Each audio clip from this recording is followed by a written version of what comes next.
In class, we looked at democracy, and I just want to run through and make sure you understand what we're talking about when we look at the different forms of government, because there's more than just democracy and dictatorship.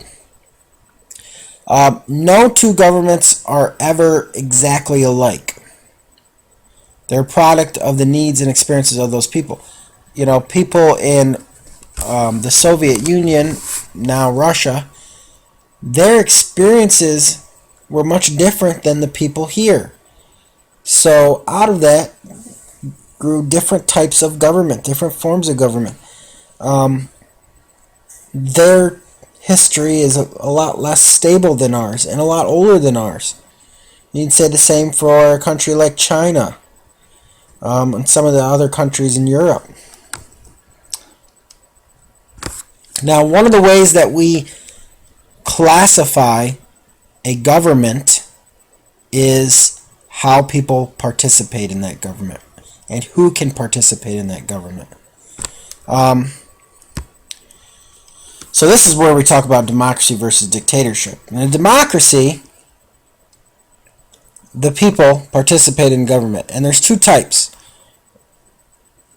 One is known as the direct democracy, otherwise known as pure democracy. This is what we have in ancient Greece. We can't really do this today because there's so many people in different countries. But that's where the people directly vote on laws. They turn ideas into laws themselves. They create laws. They vote on laws. We also have an indirect or representative democracy. That's closer to what we have. We elect people that are supposed to represent us and what we want to happen. And some people feel that we in the United States are a republic, where power is in the hands of voters and decisions are made by representatives. So that's a form of representative democracy. We get that idea from the Romans. We also have dictatorships in the world. Okay? Exists where those who rule cannot be held responsible to the will of the people.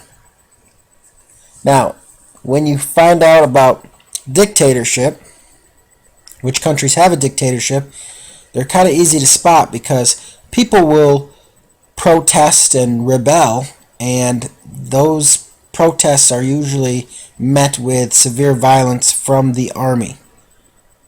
Because most leaders would say, the people are unhappy. Let's just say 90% of the people are rebelling and they're protesting, and obviously they're not happy with me.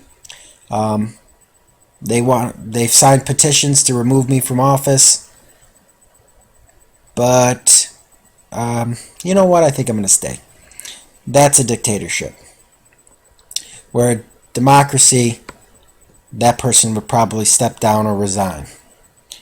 This is happening in Syria. This is happening in a lot of different places in the Middle East. This has happened in China. This has happened in a lot of different places. What is the difference between an autocracy? I just said that wrong. And oligarchy?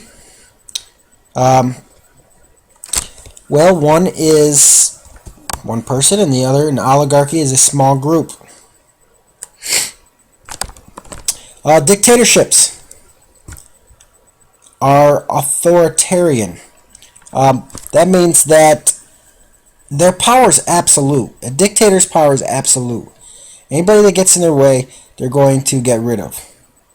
Italy, Germany, the Soviet Union are examples of dictatorships. And a lot of people feel like the Soviet Union has went back to a dictatorship with Putin. They're very militaristic, and usually power is gained by force. Now, the main difference between a dictatorship and a democracy is easy. One, the government has to answer the people. The other, they don't. Simple as that. Another way to classify governments is the geographic distribution of power. In other words, in every system of government, the power to govern is located in one or more places in that area, in that territory. So, unitary or centralized government. All the powers are held by a single central agency.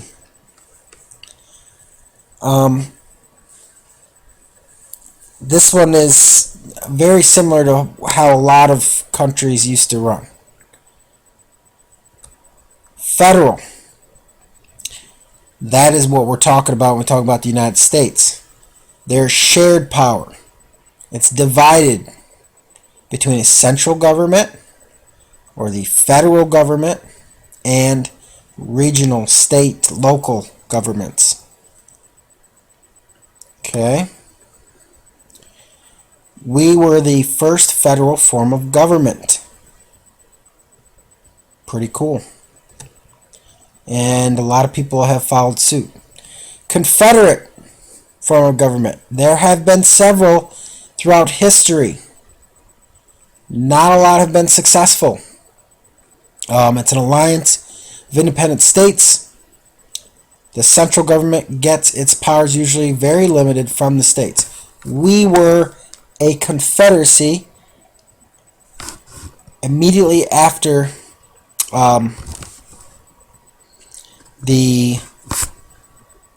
won the Revolutionary War. And really this lasted up until the Constitution, and it really didn't work out for us. And part of this country was a confederacy for a very brief period of time during the Civil War. Okay, so we can compare them, and you can see the differences. Very quickly, we also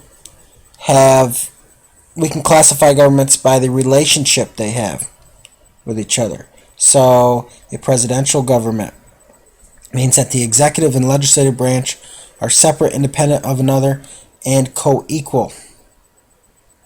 Okay? The chief executive, the president, is chosen independently of the legislature. This is a little bit tricky, but just understand this. A presidential government is the opposite of a parliamentary form of government. We have a president, but the president does not have to be chosen by our legislature. In other words, the Congress doesn't choose the president. The people have a say in who becomes president. Parliamentary is the opposite. The legislature or parliament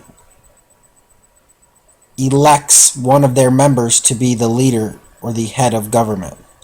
This is what they do in the United Kingdom or Great Britain or England or whatever you want to call it now. Okay, and then we already talked about democracy, but there you go. There you have it. We have covered all the nuts and bolts of government. We're done with the first section. Very good. Thank you.